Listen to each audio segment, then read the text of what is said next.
You are listening to Rabbi Aryeh Wolbe of Torch in Houston, Texas. This is the Thinking Talmudist Podcast.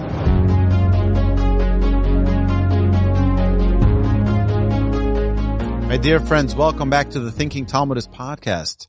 Last week we spoke about the Talmud in Brachot, Hey, Amud Aleph, 5a, where the Talmud tells us that every single piece of Torah, Mishnah, Talmud, Halacha, all is taught to us by God at Mount Sinai.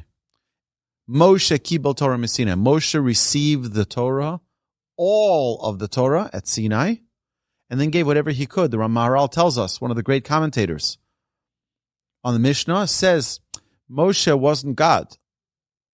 God was able to give over everything, but Moshe wasn't able to give over everything. So therefore it says, Umasar Yeshua, he passed whatever he could to Joshua. And Yeshua Misaruha, right? Misara in Joshua passed it on to the prophets, to the elders, and then to the men of the Great Assembly, etc., etc. But we got it all at Mount Sinai. Everything was given to the Jewish people at Mount Sinai. We have to understand and we have to appreciate that when we're sitting here and learning Torah, this is the exact same Torah. This is the exact same Mishnah and Talmud that Moshe was teaching the Jewish people. Moshe was giving the arguments. Moshe was giving the discussion. Moshe was giving the opinions that would later be written in the Talmud. We always think things as black and white. If you're right, I'm wrong. If I'm right, you're wrong. That's not the way it works in the Talmud. You can both be right, but we follow the ruling like one of them. And there's a whole system of how that works. It goes by seniority, etc., etc. But the overarching picture that we need to see is that the Torah, all of the Mishnah, all of the Talmud was given to Moshe at Mount Sinai. And we saw this from the verse. The verse states over here, Ve'etnocha, God says, I will give to you esluchos ha'even, the tablets of stone, ve'haTorah, and the Torah, ve'hamitzvah, and the commandments, which I have written, asher kasafti lahorosam, to teach them. It's a very, very important thing here. Our sages tell us that all of the Torah, everything that's written in the 613 mitzvahs of the Torah, in the 5 books of Moses, in the 54 portions of the Torah, all of it can be learned from the 10 Commandments. The 10 Commandments is really the summary or the synopsis of everything you need to know in the Torah. The commentators say it's even more than that. All of the 10 Commandments is in the first commandment of Anochi Hashem Elokecha.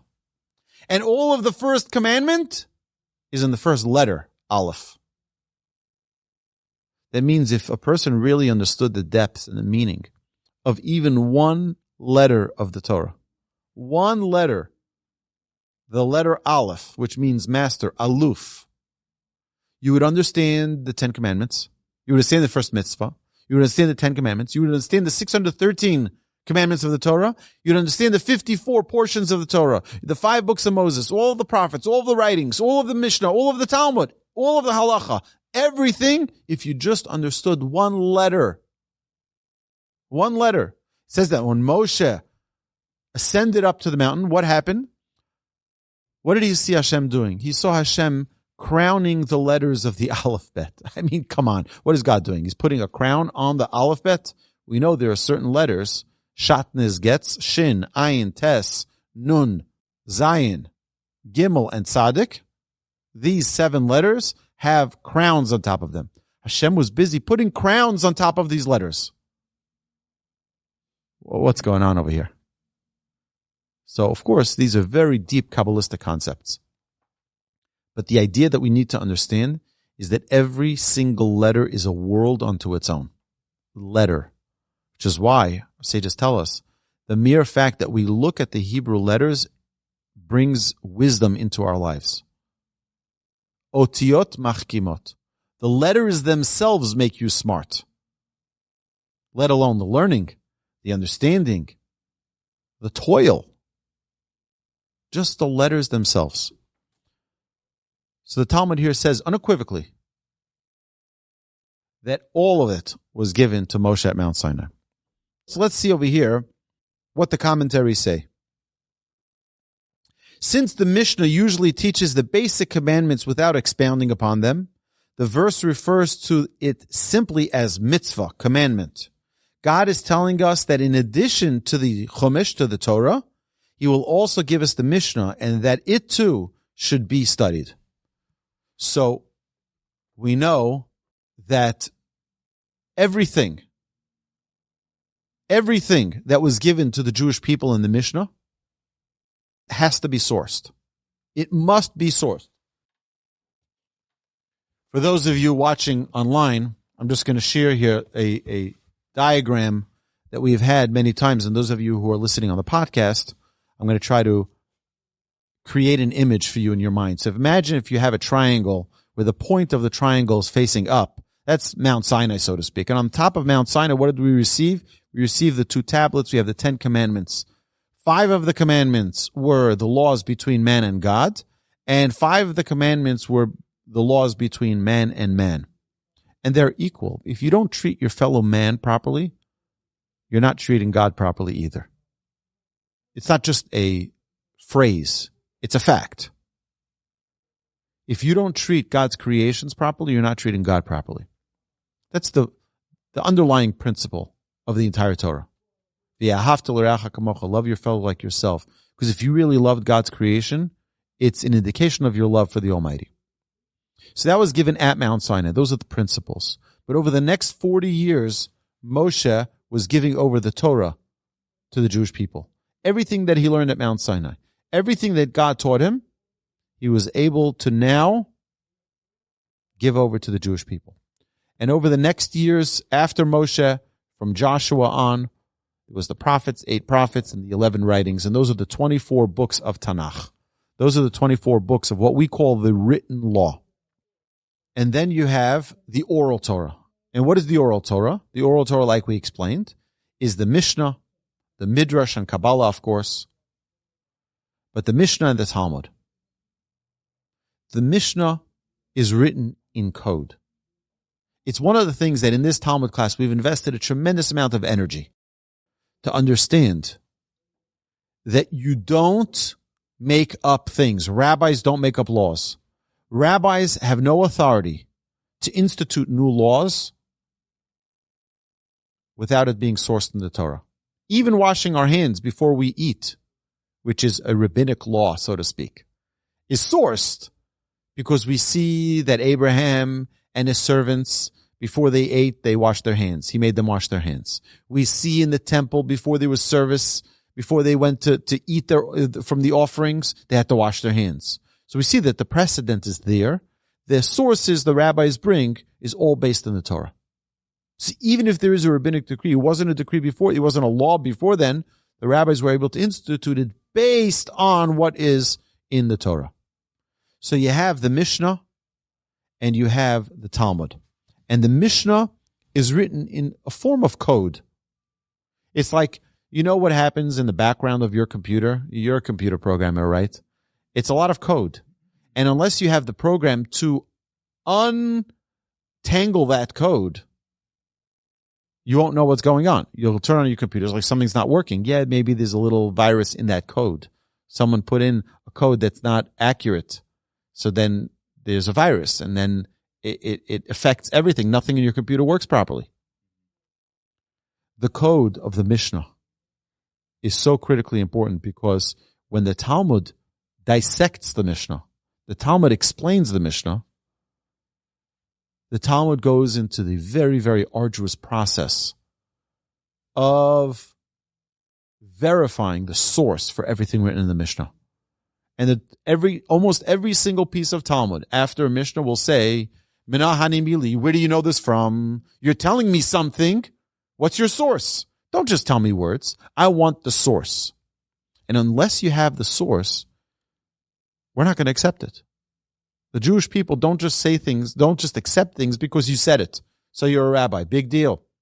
Show me one synagogue that says, oh, the rabbi said so, it has to be. No, people argue and people fight and people, because we're a people that are invested in truth. And therefore, just because you said something doesn't mean it's true. prove it, verify it. So we have over here the Mishnah, we have the Talmud. Now what comes in the conclusion? And I brought this example 100 times, but it's worthwhile for us to repeat it.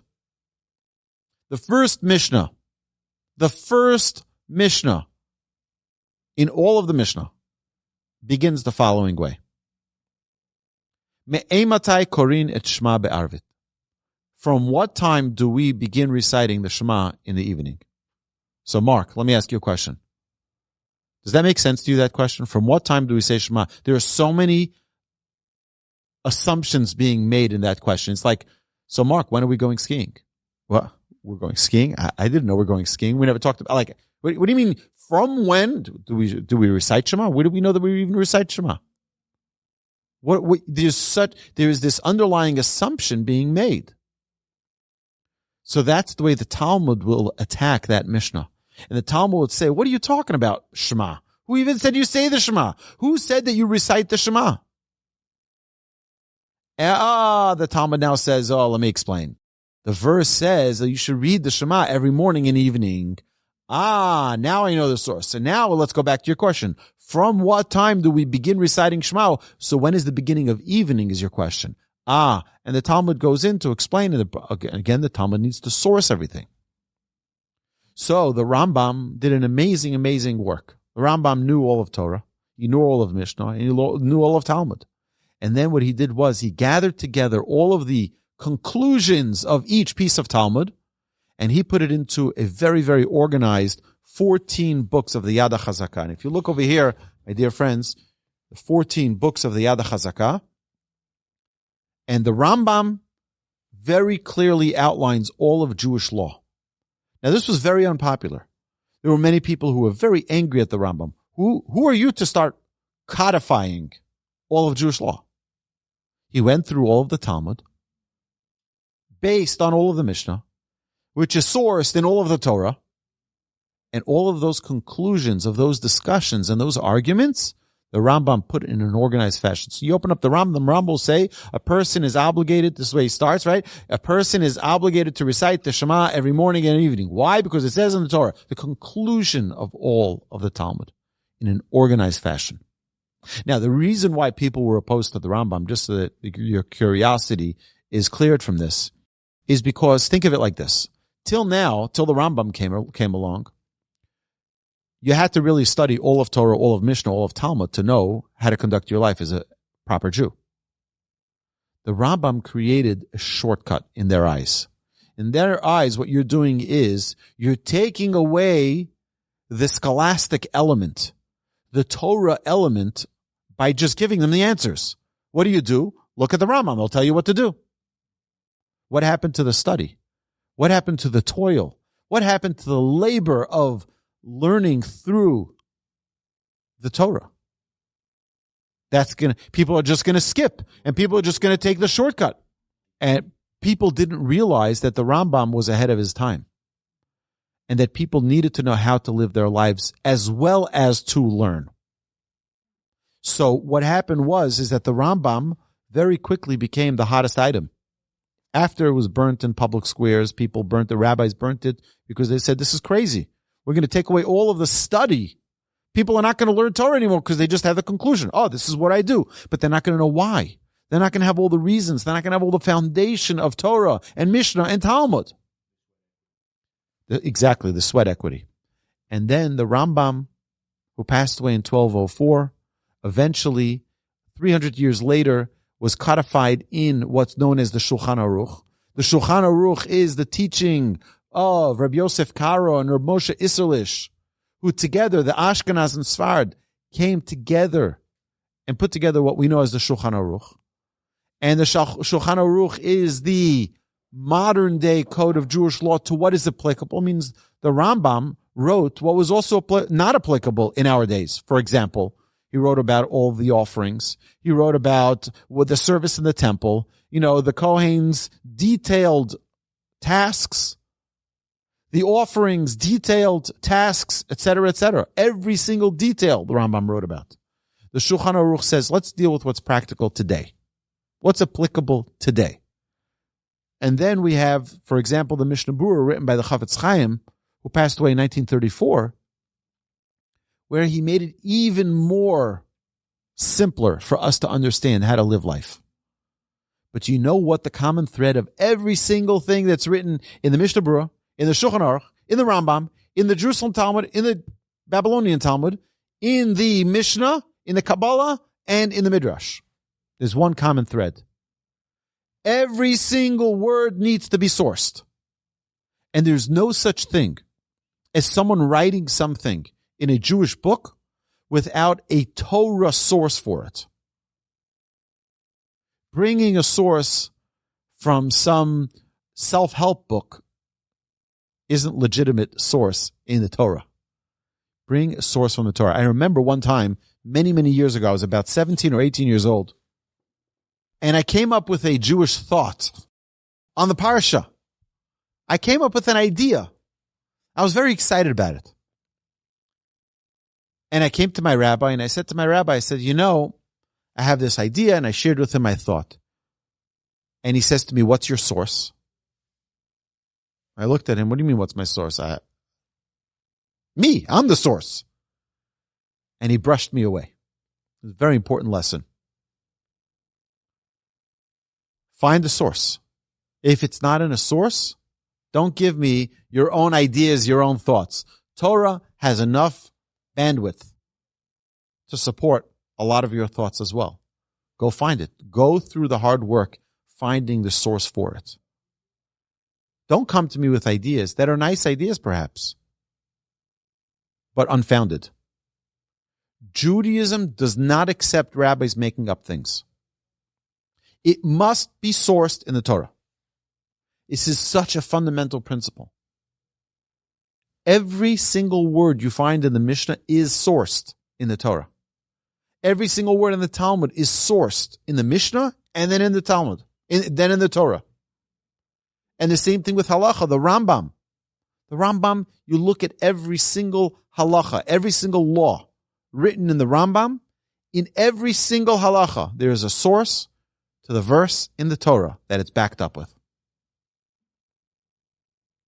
Imagine if I was to give you a presentation on some theory, on some scientific study, but I didn't bring you any research for it.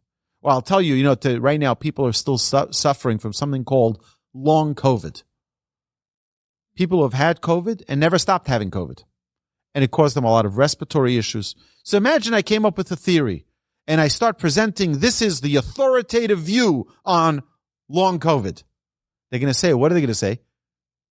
Do you have anything to back it up? I'm like, I don't need to back it up. I'm a doctor. I can. By the way, I am a doctor. Okay. A rabbi is called a doctor of divinity. You knew that? Yeah. Doctor of divinity. Thank you very much. You want me to prescribe something? But I'm not talking about that type. I'm talking about a medical doctor, a medical professional, someone who's done research, someone who's studied. Nobody would accept it. You go present, talk about your theory without giving something which was peer-reviewed, something that was published in the Journal of Medicine. It needs to be backed up. You can't just give ideas based on some theory that's not well-founded. People will laugh you out the room. You have to bring sources. This whole business of reporting, being with anonymous sources, is not a Jewish idea.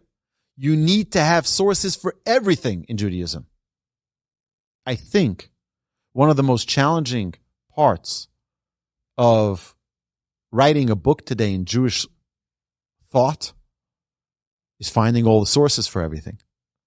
It's interesting that my grandfather, this is something people may not know, but I have an uncle who is a very, very brilliant man and knows all of Talmud, all of Mishnah, all of Torah in what's known as needlepoint accuracy.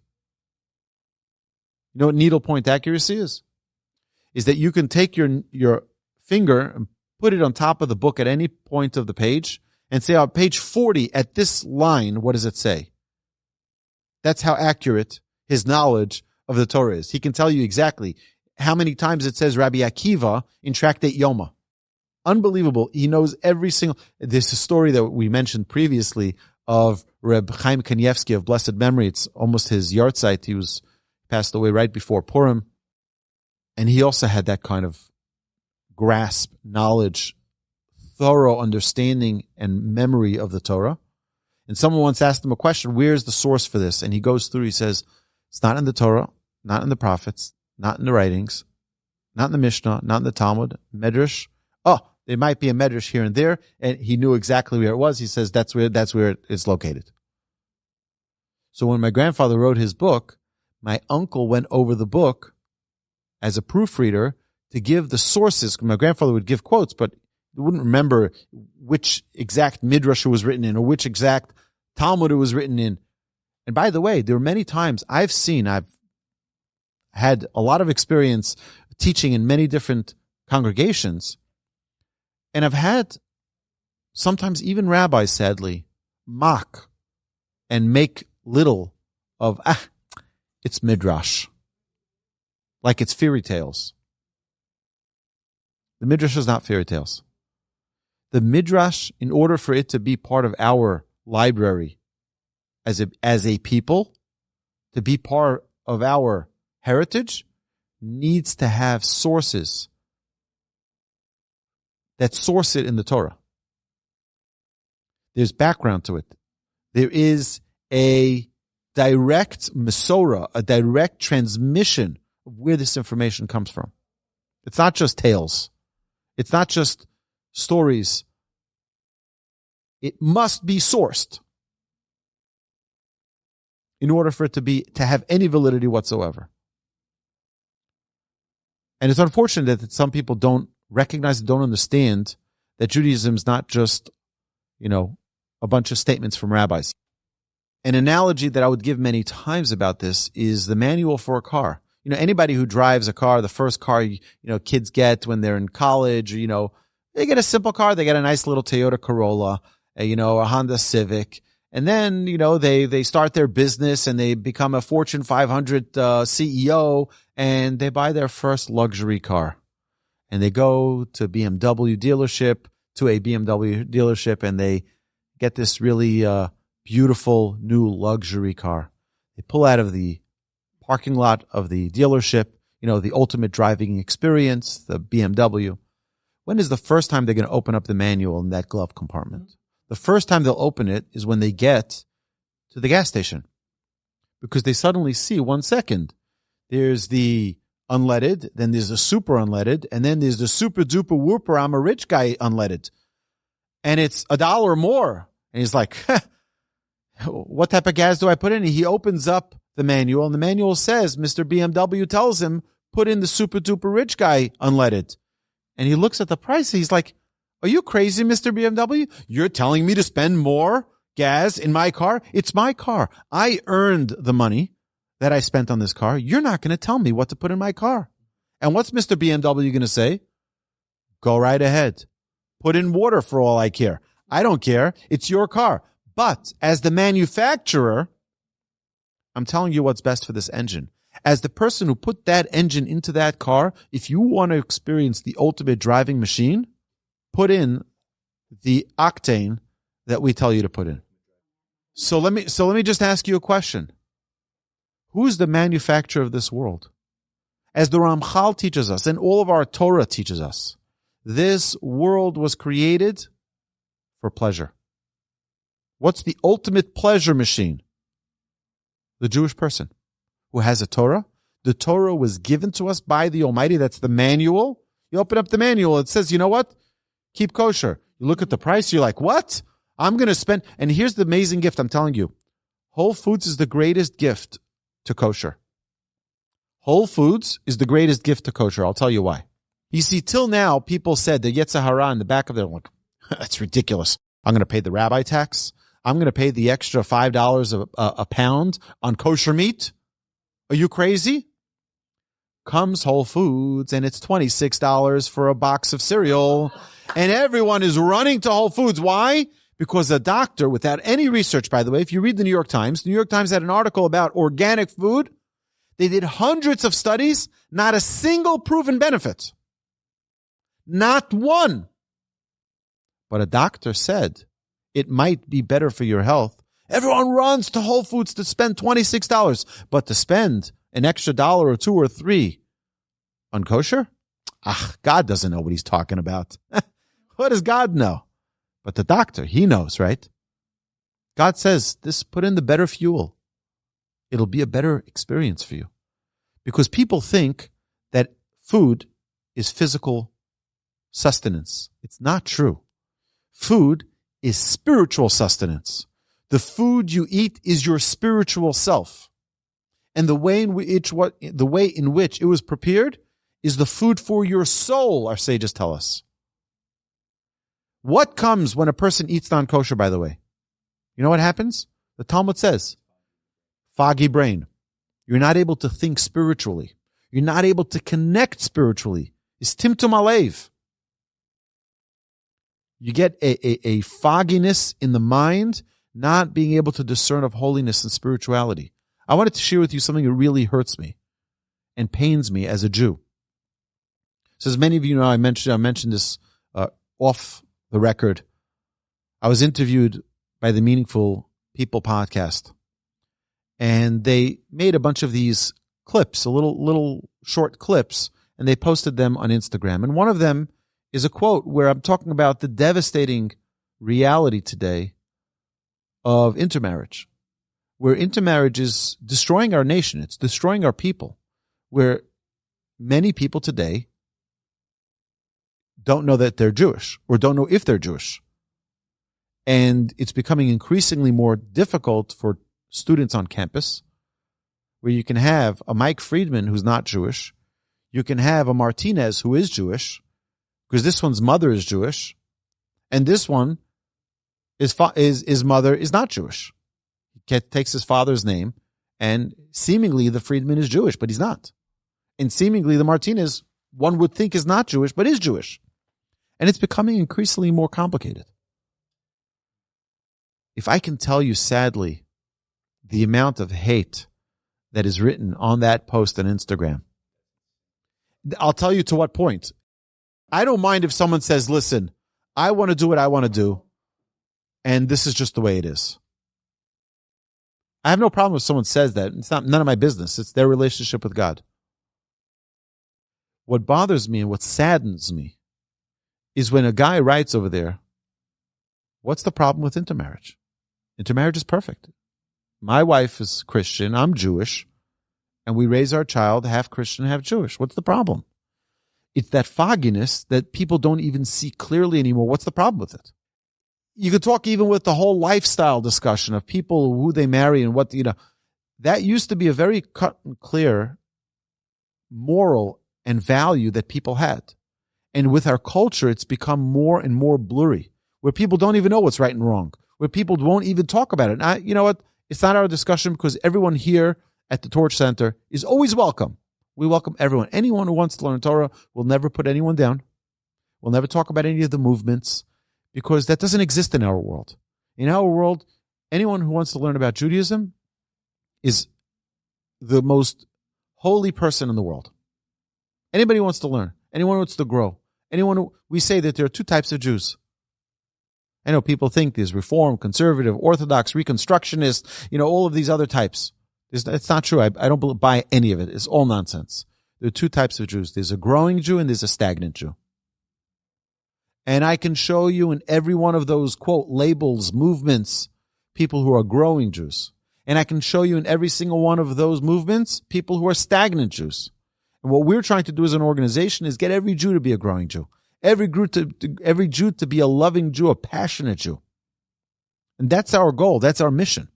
Not to be exclusive, to be inclusive of everyone. And we never ask, no one has ever been asked, are you Jewish? Who's your mom? Never. It's never happened here. And no one's ever been asked who they have their personal, intimate relationship with. It's not our business. We're here to teach Torah.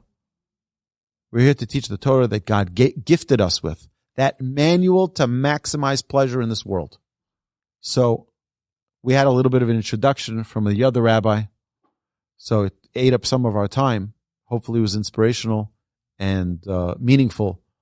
Hashem should bless us all, that we should have the clarity of mind.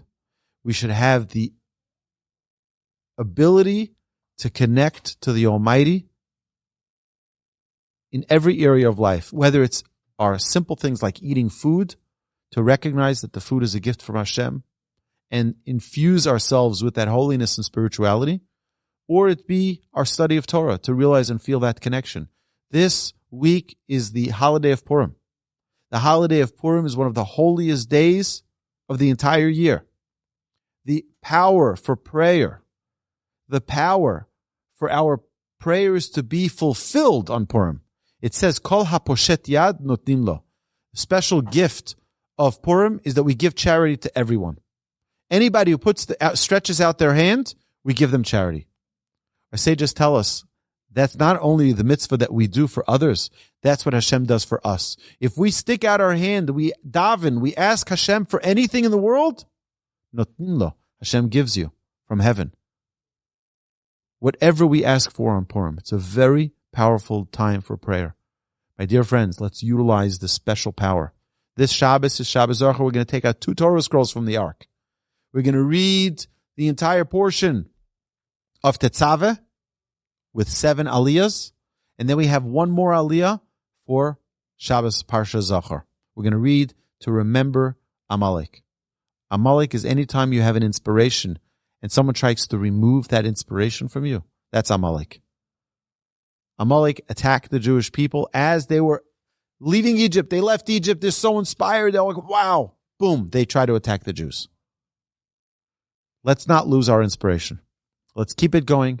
Let's push forward. My dear friends, have a beautiful Shabbos. Have a magnificent, uplifting Purim.